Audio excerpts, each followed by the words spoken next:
اور اللہ تعالیٰ سے دعا کرنی ہے اور اپنی حاجت طلب کرنی ہے انشاءاللہ 3 دن کے اندر جو بھی آپ کی جائز خواہش ہوگی وہ پوری ہوگی انشاءاللہ ہیلو فرینڈ، السلام علیکم۔ آج میں آپ کے ساتھ سورہ کوثر کا عمل شیئر کر رہا ہوں۔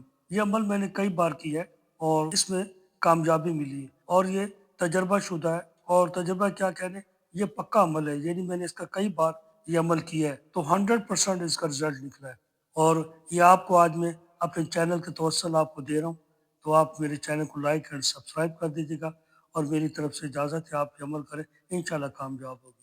تو آپ نے کرنا یہ کہ 3 دن میں آپ کی جو بھی خواہشات ہوگی وہ انشاءاللہ پوری گئی، وہ جو جائز خواہش ہوگی۔ 3 دن کا وظیفہ ہے اور آپ کا ہر کام پورا ہو جائے گا۔ یہ وظیفہ آپ نے جمعرات والے دن شروع کرنا ہے، یعنی نماز عشاء کے بعد 2 رکعت نماز نوافل حاجت پڑھنی ہے۔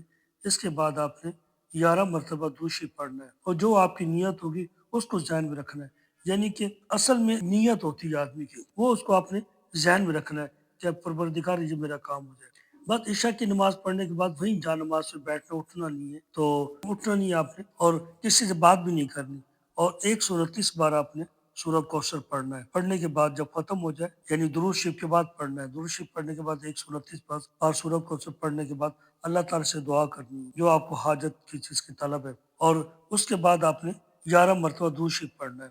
انشاءاللہ آپ کی حاجت ضرور پوری ہوگی۔ جس جمعرات، جمعہ، ہفتہ، یہ 3 دن ہے، یعنی 3 دن ہو جاتی ہے۔